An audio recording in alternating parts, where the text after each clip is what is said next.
Great. Well, hi and welcome to our webinar this afternoon. Thanks for joining us, particularly on such a lovely day outside. Really appreciate you coming along today to join our sort of question and answer session, I suppose, with Graeme McPherson. So really delighted that he's able to join us. And if we've got our technology right, hopefully Graeme can hear me and see me. I can indeed, yes. Yes, lovely to see you. Great. Well, look, we've got about, the number of people joining us is sort of increasing all the time. So we've got about 30 people at the moment with us, but that's increasing all the time. So we'll wait a couple of minutes before we get going. But just to run through and explain how it's going to work. I've got a few brief questions to ask Graeme, and then really it's open to the Foxtrot members to send in their question, an opportunity to grill a QC. That doesn't happen very often. So if you've got any questions for Graeme, really you've got two options. The first is at the bottom of your screen, there's a Q&A button. So if you tap that, you can type in any questions, and that question is then sent through to me. And I will look at sort of the most popular questions that we've had and put those together and pass those on to Graeme. Alternatively, you can actually ask a question direct to Graeme yourself. Now, we can't get through to your video, so if you're still in your pajamas or whatever it might be, how out in the garden, we can't see you, but you can ask a question verbally. So if you want to do that, then you can wave at us. And at the bottom of your screen, there should be a button that you can press to wave, or just type it into the Q&A box and say, I'd like to ask a question, and we'll come to you. And what will happen is I will unmute your microphone. You'll be able to ask your question straight away. Everyone will hear your question, and then Graeme will be able to answer. So two options for you, either to type the question into the Q&A box, or to wave or send a message through the Q&A box just to say you'd like to ask a question live. And we'll come to you, and you'll be able to speak, and Graeme will be able to hear you directly. Well, I'm really pleased that so many people have joined us. It's a Sunday afternoon. It's the first one we've done on a Sunday, and particularly on such a nice day. So it's great that so many people could join us today. So really pleased. So I think it's gone 5 o'clock. So let's get started. And anyone joining us a little bit late will be able to join in as we go through. So Graeme, if I can start off with the first question, just to ask, how's lockdown been for you? How's the family? And you're keeping well and healthy. We 100%, fortunately. I mean, we have been extremely lucky. None of us have been affected. My middle daughter's actually now back at school. She's one of the year 6 that has gone back. So for her, I suspect life is pretty much almost back to normal, even if it's not for the rest of us. We were in the very privileged position, obviously, that even during lockdown, we've got plenty of space that we were outside and we were able to let off steam and the like. So lockdown for us was not half as bad as it was for obviously a huge number of other people. The staff have been amazing. We've had a few on furlough. The ones that haven't been have really been working their socks off, and they've been brilliant. We have one member of staff, Tom Humphreys, who some of you may remember. He was a conditional jockey at Nigel Twiston Davis's for a few years, and then he came here as a year for a conditional as well, and really then decided jockey wasn't for him, but he carried on working for us. He showed all the symptoms, so he self-isolated. After a few days, felt really unwell, was taken into hospital, diagnosed with pneumonia, but bizarrely tested negative for COVID-19 and was told, you haven't got it, you haven't had it, but spend a week in hospital. He's out, he's still pretty weak. I saw him about a week or so ago. But he has been the only one, touch wood, that has been directly affected by it all. And as I say, he's over it, and he's well on the road to recovery. Great. Good. Well, that's good to hear, and thanks for that update. And just a reminder, quite a few people have just joined us while you're speaking there, Graeme. So just to remind you, if you've got any questions, you can type them into the Q&A box at the bottom of your screen, or you've got a raise your hand button on there as well. So if you tap that, we'll be able to come to you live, and you can ask Graeme a question directly. So Graeme, let's just start off a little bit with your background and how you got into racing. I mean, have you always been interested in racing? I do not come from a racing background or a horsey background at all. My mother, to the day she died, could never understand why I'd given up a perfectly reasonable career in the law to play around with horses instead. My dad enjoyed racing, and I remember going racing with him as a kid. I grew up in Dorset. We had a couple of local point-to-point tracks at Badbury Rings and Lark Hill were our nearest two. We used to go there as a family a bit.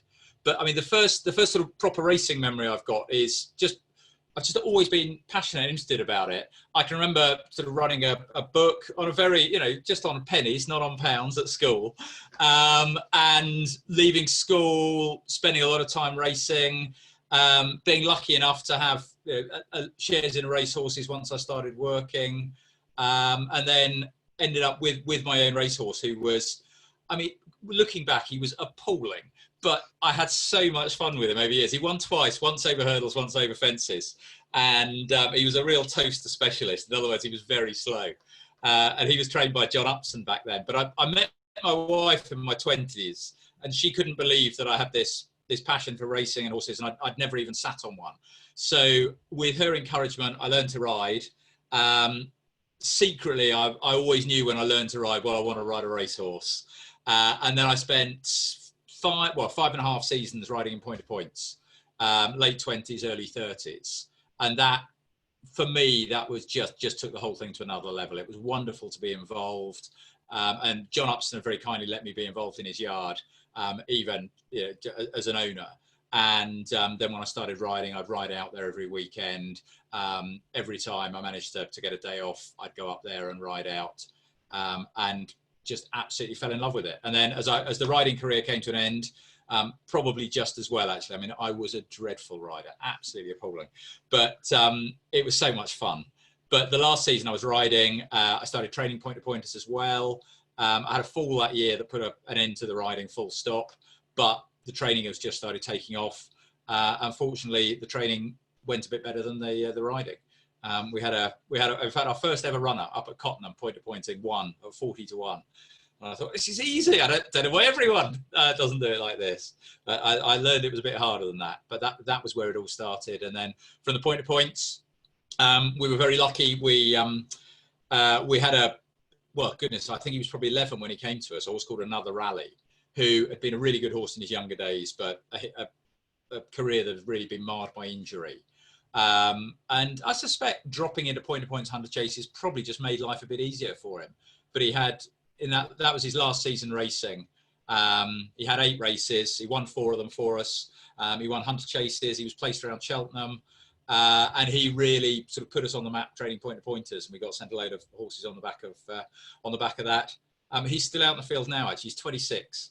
And when he retired, we said, right, we're never going to put a saddle on you again. You just enjoy your retirement. And he is a proper granddad figure to the fillies now. That's what he loves doing. Turned out with them, and he has an absolute whale of a time. So yeah, so that was how it all started, and that's where the passion's from, and it's all built from there.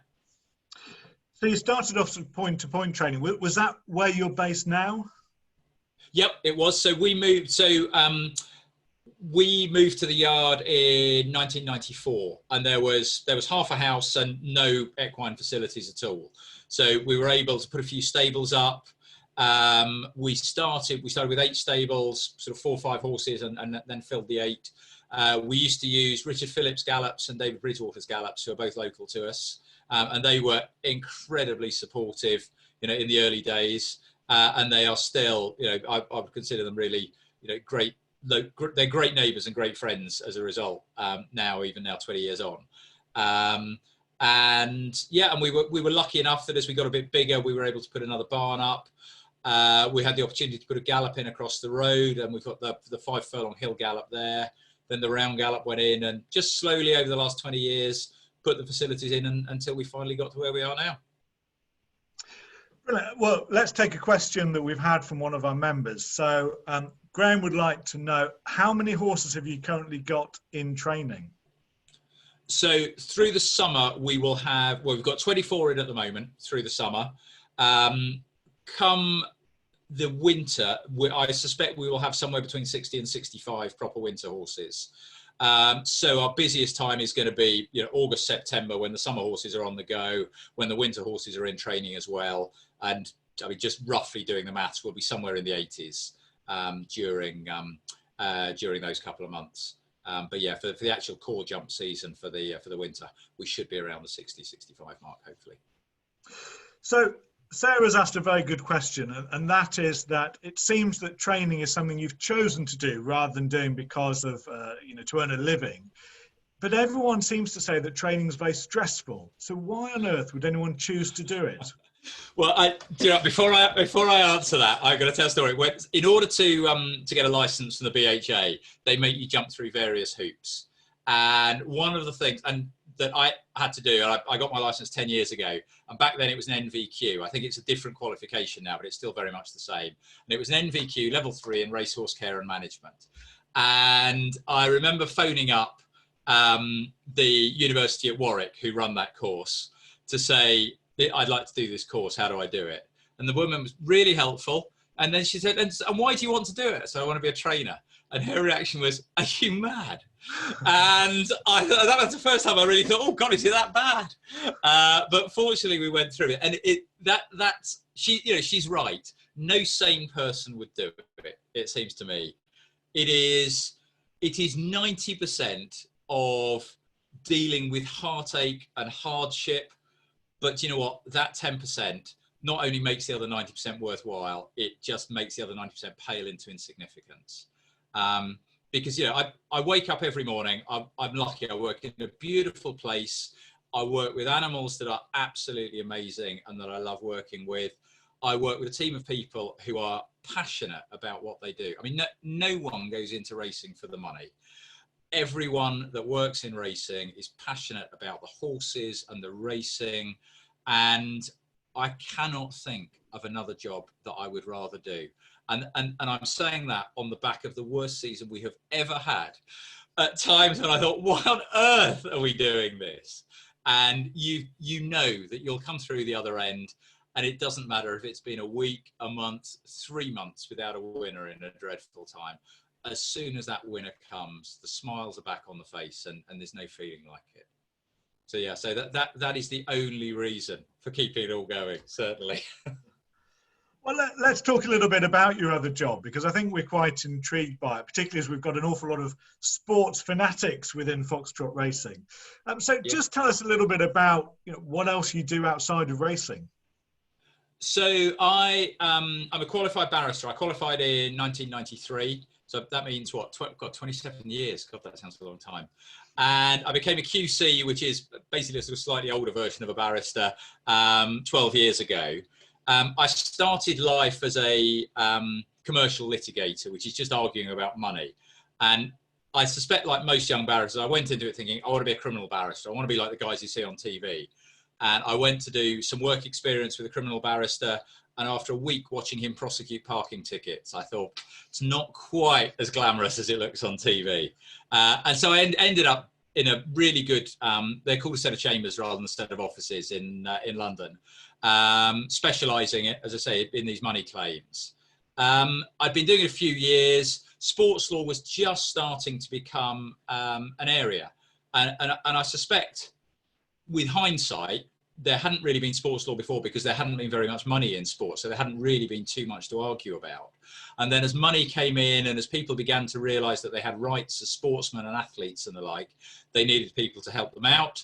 And sports law grew up as a speciality. And I thought, well, that's for me. I mean, like so many of the members, I am fanatical about sport. I played all sorts of sports when I was younger and still do now and love them.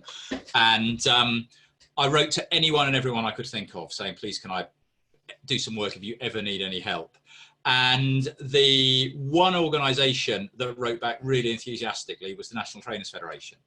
And it just happened that the person that had been doing their legal work was going on maternity leave. They were thinking, well, what do we do to replace that person? And they sent me work for years. And I had my first ever case was to a trainer called Eric Alston, who flat trainer, and he had a horse test positive for caffeine. And sadly, it's what's called a strict liability offence. If the horse tests positive, he's disqualified. And the default position is usually the trainer gets a whacking fine as well, unless the trainer can show, well, it wasn't my fault. And for poor old Eric, he was racking his brains. How can I prove this? And in the end, we managed to find that it was a supplement that claimed to be permissible to use in racehorses. It in fact had been contaminated with caffeine at the factory. And although the horse got disqualified, Eric wasn't fined, and it was you know, it was a great start to a relationship.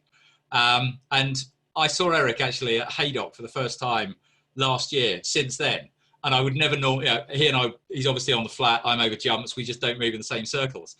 And he said, "It's Graeme, isn't it?" Yeah, that's right. I'm Eric Alston. We met probably 15 years ago. He remembered that day like it was yesterday, and I did as well. I mean, it was the first of those cases I'd done. And then from there, I began to do some work for the BHA itself. I've done a lot of work for the jockeys over the years, for owners, for race courses, and it's probably a rare week now that goes by without the phone ringing, and it's someone who. There might be a name in racing, or they might not be, but it's usually the phone call begins. Can I just ask you something? I've just got a bit of a problem, and so it's a lovely world to be involved in. And then aside from racing, I do a lot of other sports as well. I do a lot of work in rugby and cricket. In football, I don't work as a barrister, but the Premier League and the FA have what they call their judicial panel, which there's about 10 of us, mainly lawyers, but not all of them lawyers. And we decide all the disciplinary offences. And so I've been working in those for the last couple of years and done some really interesting cases, and just deciding on managers, footballers. Sometimes it's agent footballer disputes, misbehaviour. As I say, it is a lovely world to be involved in for anyone that is passionate about sport. So do you support a football team, Graeme? Have you got any loyalties? I do indeed. As I said earlier, actually, I grew up on the south coast, so I used to go to Southampton a lot with my dad. And even though these days I get far more away games for Southampton than home games, it's a long way to go down to some areas from here. But Southampton's the team I follow. Which sorry, Dad, you go. Yeah, no, I do, and it's this year's actually been one of the least stressful seasons for years, because I don't have that normal sort of April and May biting my fingernails to the quick. So. Yeah. Try being a West Brom fan, desperate for the season just to end. Absolutely. Yeah, exactly. Survive to fight another day. So, well, Graeme, that's really interesting. Let's talk about horses, and let's talk about our horse, Casting Grey. So, how is she? Obviously, we've got a few Casting Grey owners on listening in. So how is she, and what can you update us on? She's in great order. Obviously, in an ideal world, we would have been racing by now. What are we now? Middle of June. We'd probably have been racing for the last 6 weeks. We backed off for a little bit when there was uncertainty as to would jump racing restart, when would it restart. When the BHA announced that 1st of July was the target date, we took them at their word, and we've been aiming her and a number of other summer jumpers at that 1st of July meeting. I was absolutely terrified that actually when the programme came out, there'd be nothing for her until the end of July or something. But actually there's a 2.5 mile handicap hurdle at Southwell on the 1st of July. And that might well be one to aim for. It's a 0-105, so she'd be £6 off top weight. I would hope that that's going to be, that sort of rating is going to get in those sort of races. The worry, I suppose, is, as we saw on the first week of flat racing, that everything is going to be so competitive with everyone looking for a run that actually you've got to be within £1 or £2 of top weight to get in. If we don't get the Southwell on the 1st, there's a meeting at Newton Abbot on the 7th. There's a 2 mile 5 where she is as good as guaranteed a run. The first mares only race is not until the 20th. That's 2.7 around Market Raisin. So what would be lovely is if we could get one or other of that Southwell or Newton Abbot races in, and then go for the mares race on the 20th. And she should, we're still a good 2 weeks away. There's no reason why she shouldn't be ready. One slightly frustrating thing for anyone who doesn't train in Lambourne is that we're not allowed to go and use the Lambourne gallops at the moment. Ordinarily, we'd take her down there a week, 10 days beforehand, just to give her a 1.5 miles, just to put the finishing touches on. We will take her away somewhere. There's one or two, Martin Keithley, who I know trains for you, is brilliant in terms of allowing us to go up there, use his longer gallop, and in an ideal world, get on the grass as well. And if we can go up there just to put the finishing touches on her, we'll do exactly that. But I would hope to have her in tip-top condition first time out, and she's in great order at home, like I say. So, I mean, her last three races have sort of been over 2.5 miles. You've Yeah. given us a bit of a variety there from sort of just over 2 miles to nearly 3 miles. Do you have a feeling for what might be her optimum distance, or really do you think she's very versatile? Yeah, sorry, if I said 2 miles, the Southall's 2.5, Newton Abbott's 2.5, and Market Raisin's 2.7. So they're all in that sort of 2.5 to 3 range. No, I think, I mean, during the winter, she had her third of the 3 runs was obviously far and away the best. Ludlow was poor. Plumpton, she ran well. And I think Plumpton and Ludlow, we learned she just hates that soft ground. She's by fame and glory. She needs the better ground. On the dam side, she's out of a presenting mare, so she should stay. I'd like to think 3 miles will be her trip. 3 miles on decent ground, certainly. But I think 2.5, she should do herself justice over 2.5 in a handicap. And look, if we run her first time out and she just gets done for toe in the last furlong or so, we can step her up closer to 3 miles and then keep her at 3. Well, we're really looking forward to getting her back on the track. So thanks for all your hard work and getting her. It's a pleasure. You and me both. I can't wait to get jump racing again. Chelmsford and Wolves last week just weren't the same. So you've had a couple of runners already, have you? Just on the flat, just to warm yourself up? We have. So the dual purpose ones that we've got that would have been going hurdling with perhaps the odd run on the flat, because flat racing was starting a month earlier. We thought, well, we'll take the opportunity. We'll run them on the flat. It'll give everyone something to look forward to in June, and then we'll go hurdling as soon as we can. So yeah, so we've had 5 horses run on the flat. None of them. They've all been well. In fact, the worst position out of any of them has been 5th. We had a 2nd, but we're yet to get our first flat winner of June. We've got one at Chelmsford on Wednesday, a horse called Anderleep, who was 2nd at Kempton last week. Hopefully he should go close. And then that'll be his last run on the flat. He'll go 2 mile hurdling through the summer. Brilliant. Well, talking about horses, I mean, I think we should take some questions from some Foxtrot members. So anything on Casting Grey or anything else. And just a reminder, I know a few people joined us a little bit late. So there's a Q&A box at the bottom of your screen. If you tap the screen, that will come up. You can type in any questions in there. Or if you're brave enough, you can click the raise your hand button, and then you'll be able to ask a question directly to Graeme. We can't see you, but we'll be able to hear you, so you'll be able to ask a question directly. So we'll see if anyone's brave enough to raise their hand.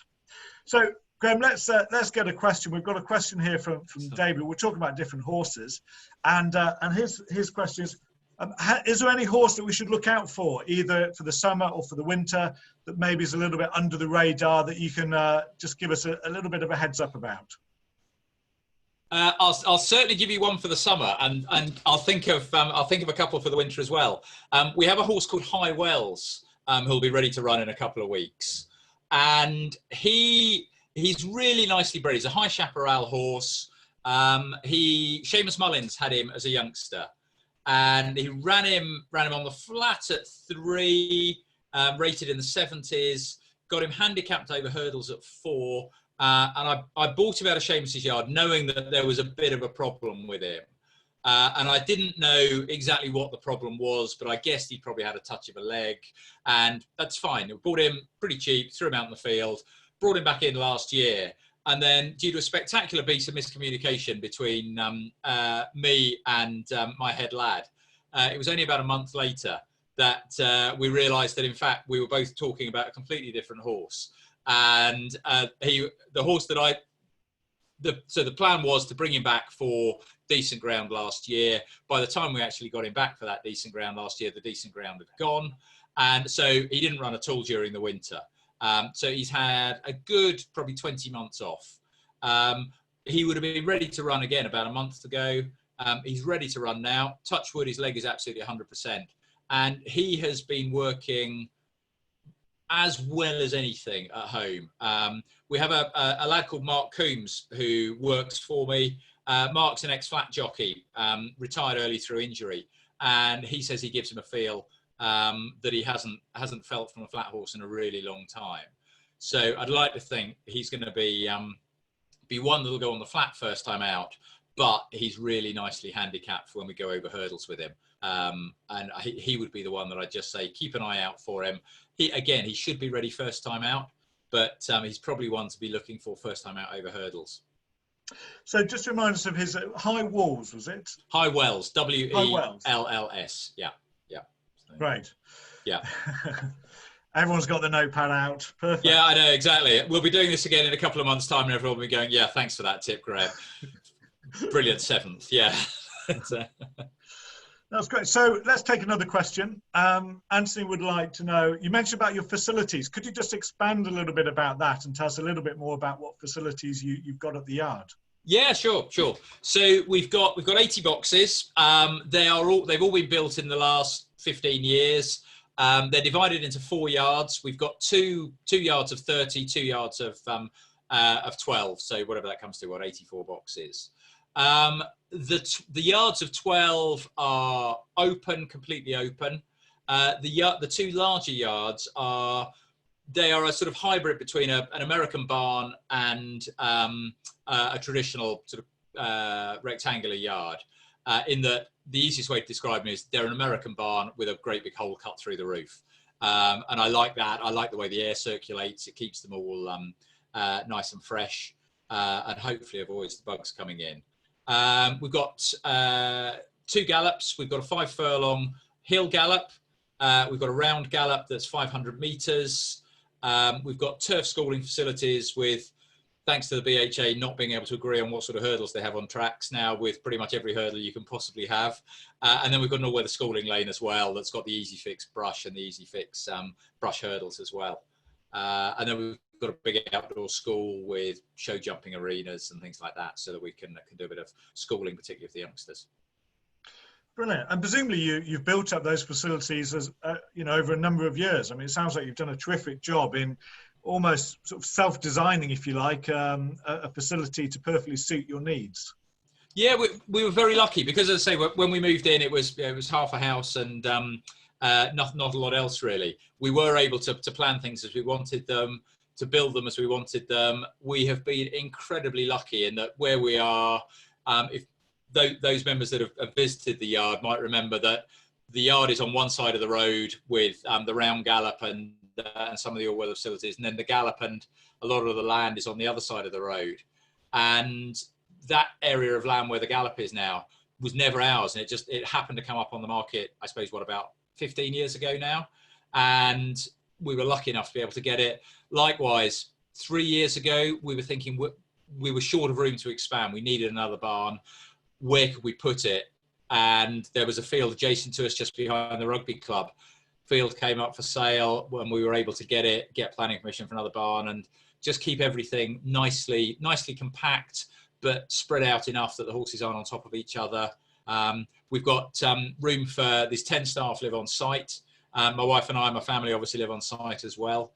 So we have been extremely lucky with the way that things have come together over the years.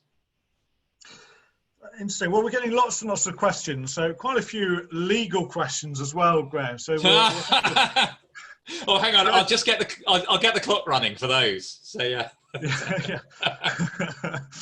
Nothing too personal, I'm pleased to say, but you might have to tread very carefully. So David and Sarah have asked something that I know nothing about. So you have to. They obviously know more about it than I do. Stewards' inquiries. Yes. So their question is, wouldn't it improve standards and communication if the rationale for stewards' inquiries were made public at the time, rather than being produced in a report later on? So Graeme, obviously you'll know a bit more about this. Obviously I've not been involved in too many of these stewards' inquiries. Is that a fair comment? It is, but I think it probably slightly overestimates what the stewards are capable of at the end of an inquiry. They try to get the inquiry held and finished between races. So jockeys come in after a race. If there's been an interference issue and should the placings be reversed, they want to get that sorted as quickly as possible so they can decide who gets paid out as much as anything.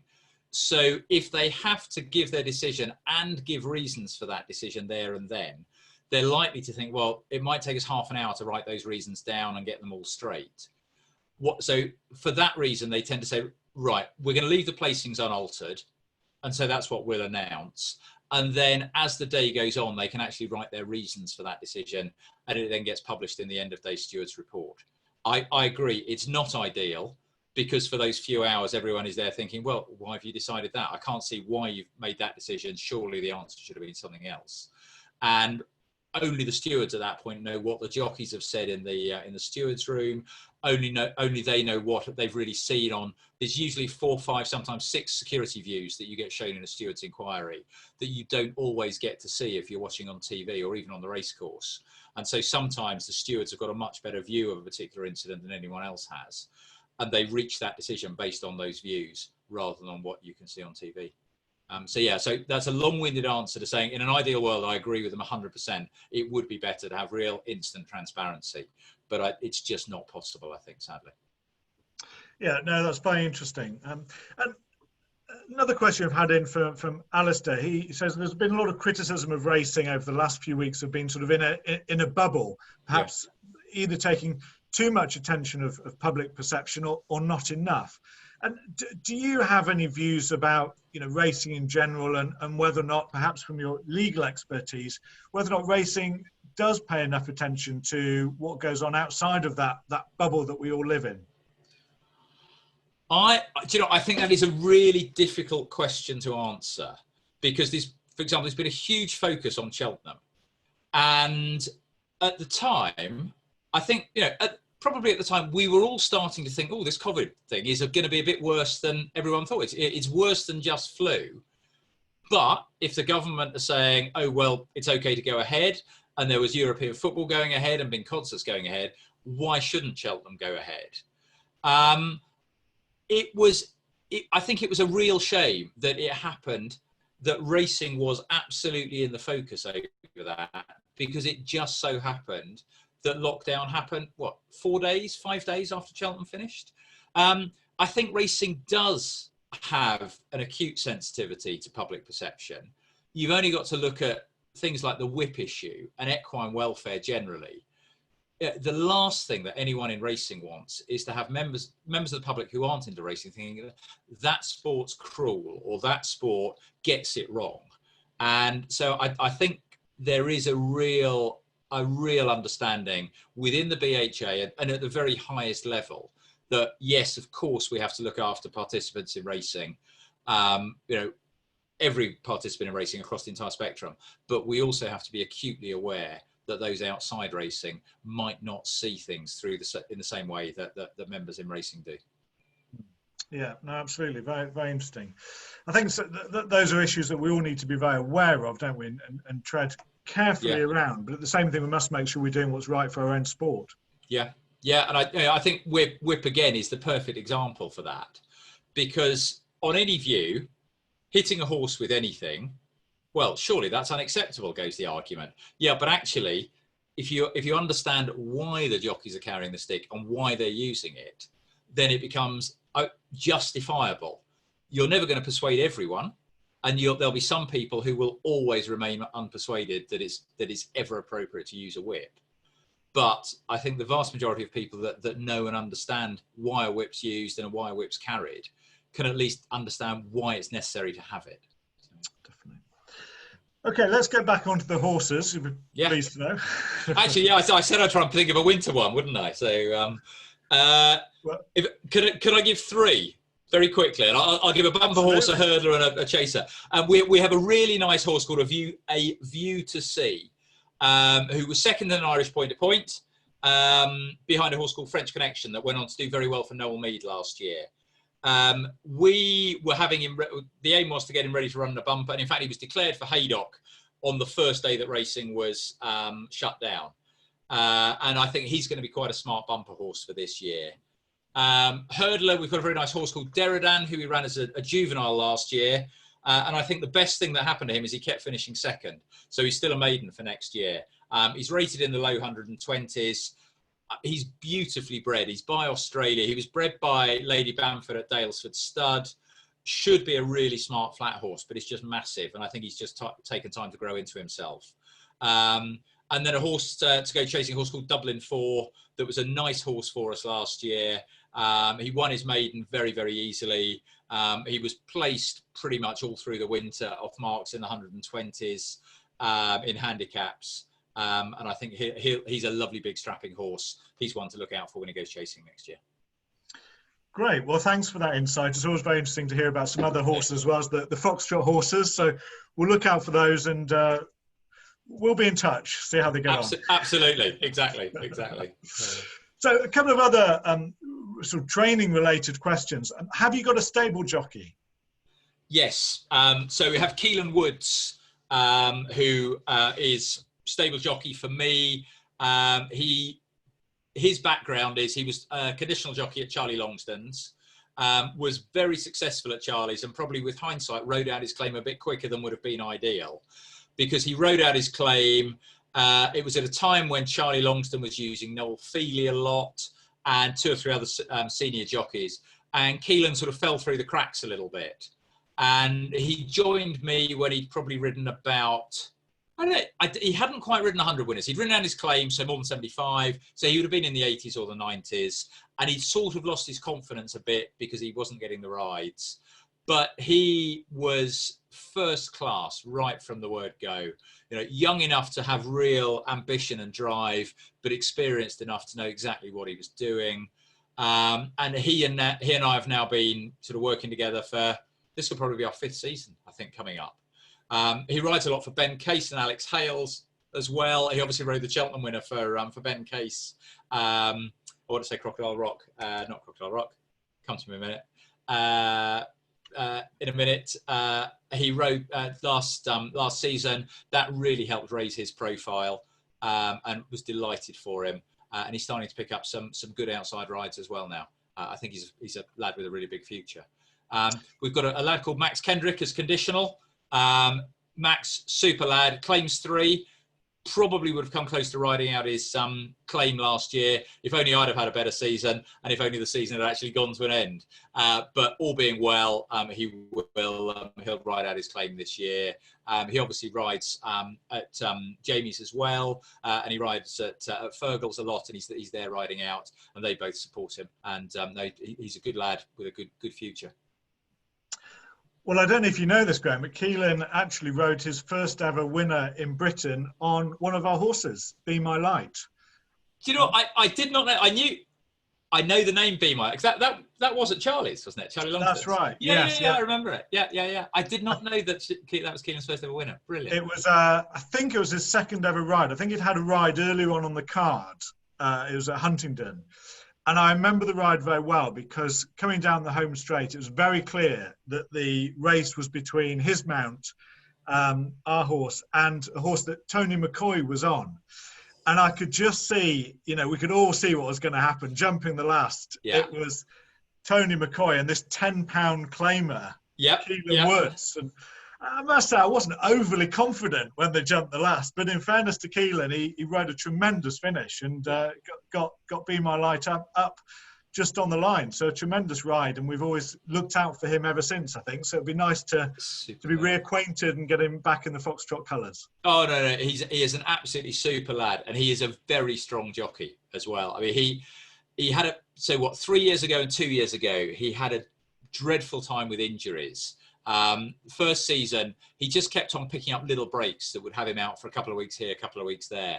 And then 3 years ago, it would be, week before Aintree, he was riding one at Huntingdon, and not one of mine, I'm pleased to say, but this horse just was dreadful jumper, and it buried him at a hurdle, and he broke his pelvis in 9 places. And the advice that he got at the time was, you'll probably be walking with crutches in 6 months. All being well, you'll be walking without crutches in the year. And hopefully after that, you'll be able to get back on a horse. Well, he was back race riding within 6 months. And the dedication that he put into that was extraordinary. And it was brilliant, because the following year, he had an injury-free season, and he broke through the 30 winner mark for the first time. Last year, if it had gone through, he would certainly have broken through the 40 winner, and I think probably would have got close to 50 winners last year. And he's definitely a jockey on the up.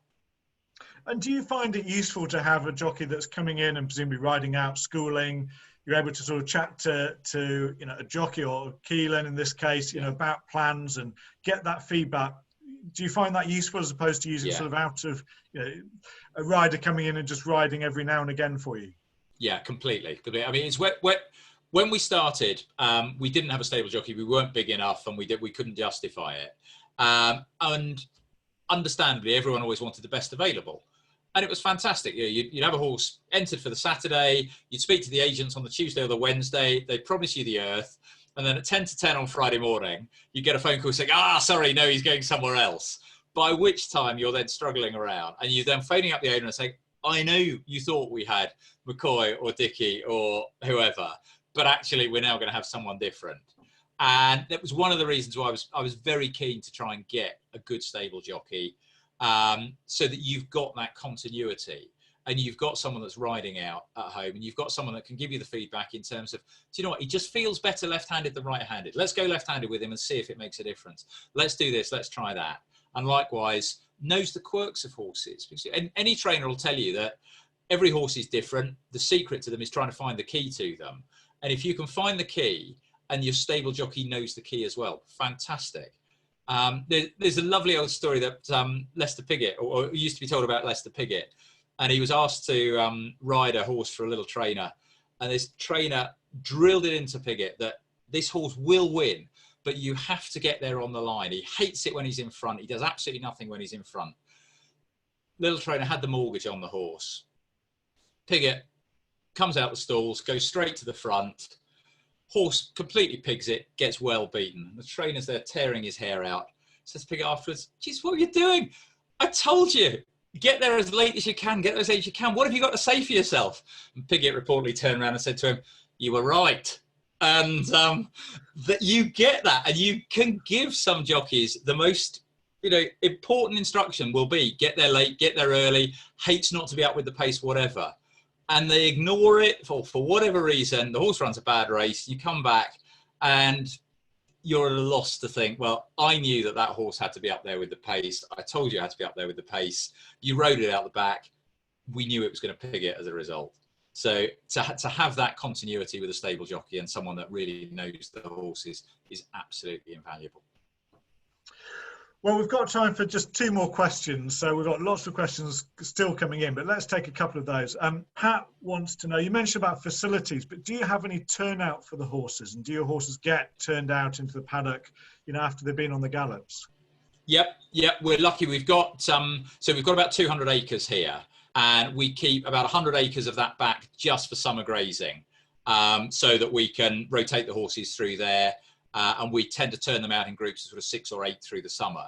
And then for horses that are in training, we've got these 14 day paddocks. And unless it is absolutely freezing cold or pouring down with rain, whenever a horse has been out exercising, comes back, gets washed off, and then straight out in the paddock for sometimes it's only half an hour, because some horses actually after half an hour, all they really want to do is come back in, get back into their stable, get their head down, get a bit of haylage into them. If a horse enjoys being out there for 2-3 hours until lunchtime, they can stay out there all morning. But yeah, everything gets turned out and just gets a bit of time to relax as a result.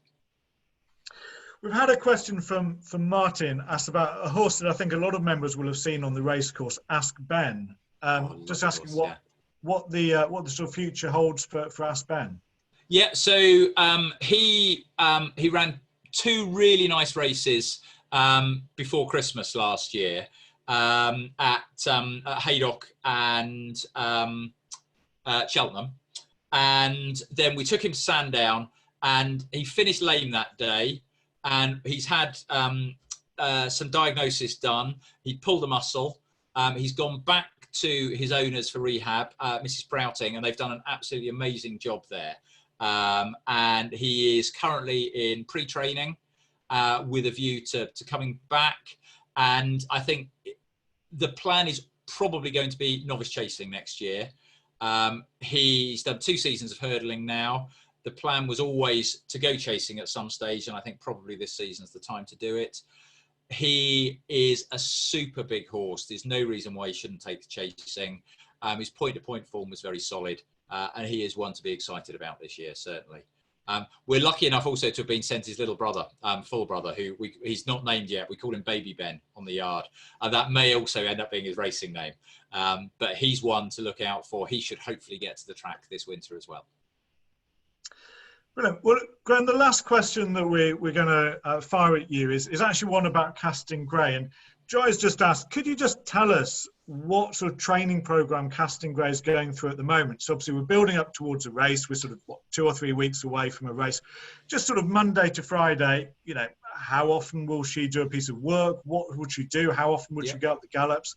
Could you just give a bit of a feel for how often you school a horse, you know, like her? You know, what is training Casting Grey? What does that actually involve at the moment? Okay, well, I'll start on Sunday because that's where we are. And Sunday's a day off. So a typical day on the yard on a Sunday is we start a bit later. We come in at 7. Everything gets mucked out, fed, watered, and then turned out for the morning. And so they have a really relaxing day. As a result, tomorrow she will be fresh. And they always are on a Monday morning. But she'll have her breakfast just after 5 tomorrow morning. She'll get mucked out. If she's going out first lot tomorrow, it'll be 7:15. And she'll be on the hill tomorrow. And it'll be just a very steady day. She'll be cantering up the hill. Forecast good. So she'll do steady canters, out for the rest of the morning, back in for lunch, and then that's it for her Monday. Tuesday's a work day, and on a typical work day, we will do 1 steady up the hill, so that's 5 furlongs, and then they'll do 2 good pieces of work. So it's effectively 10 furlongs of work, 1.25 miles of work, split into 2. We tend to do our work on the bridle, different trainers, different styles, but we like to have them really going a good lick, but still on the bridle. So they are working hard. She will, so what are we? We're 2 weeks away. She'll work Tuesday. She'll work Friday as well this week. And then she will work the following Tuesday. And I'm just trying to think of the dates. So Tuesday will be the 16th. Following Tuesday will be the 23rd. And in an ideal world, we'll then probably take her away for a gallop towards the end of that week with a view to having her ready for the first week in July. Coming back to the rest of this week, Wednesday is quite often a schooling day. Thursday is quite often a schooling day. Keelan and Max will be in, and we will we'll be popping away. Our turf schooling field is a bit firm at the moment because we haven't had much rain. So we're doing most of our schooling on the all-weather schooling lane. So she will pop away over the brush hurdles, and she will probably jump 9 hurdles. So we've got 3 in a row. She'll probably jump them 3 times. If she's a bit rusty and she needs it, she can do a 4th time. Steady day, whichever day she doesn't school. Friday will be another work day, and then Saturday again is a nice steady day. Quite often, whichever day they don't school during the week, we'll go on the loop with them. And they'll do, if they do 4 loops each way, that's 2,000 meters each way, mile and a quarter, so 2.5 miles in total. And that will be a typical week for her. Once they are race fit, they'll still work usually twice a week. Sometimes they'll only need working once a week. Likewise, schooling tends to be where the accidents happen. Usually it's the jockey's fault. Sometimes it's the horse's fault. So actually, once we've got them schooled up nicely and we're comfortable in their schooling, we'll quite often only give them one schooling session between races, maybe 3 days before the race, just to knock the rust off again. Brilliant. And if horses are on the bridle, which presumably means you're not pushing them too hard, how do you tell when a horse is fit and ready to race? It's usually... I think there's probably 2 answers to that. The first is the feedback you get from the jockeys, and having a good rider on board and being able to give you that feedback as to how they've been coming up there is the best way. And you will see, I mean, just as you hear a jockey on the racecourse say, oh, blew up 2 furlongs from home, or yeah, and then found a second wind. A horse that's almost race fit, but not quite there, might get 2/3 of the way up the gallops on the 3rd time up, and then take a big old heave, fill his lungs again, and then go on. And you think, right, you're almost there, but you're not quite there. You need another piece or 2.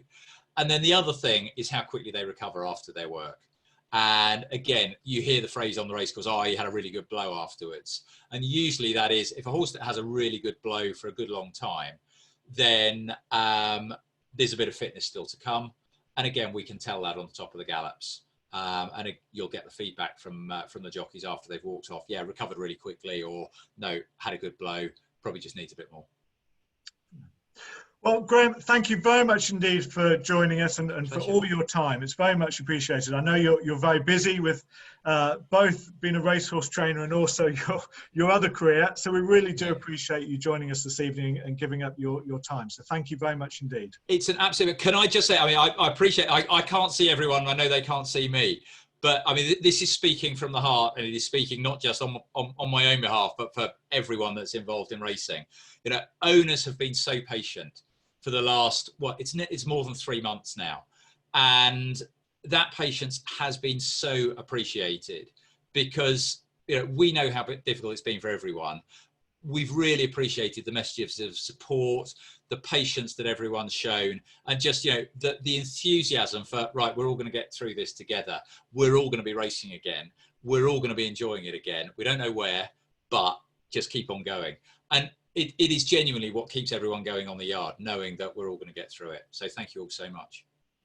Well, thank you again for this evening, but also for all your hard work with Casting Grey. And hopefully we'll have a lot to look forward to and a lot of fun to come with her over the summer. Well, fingers crossed we're in the virtual winners enclosure in July. Yeah. Great. Well, thank you for everyone that's joined us this evening. Really do appreciate you taking the time on a Sunday to join Graeme and I hope you've enjoyed it, and we'll hopefully see you all very soon. Brilliant. Thanks a lot. Bye-bye.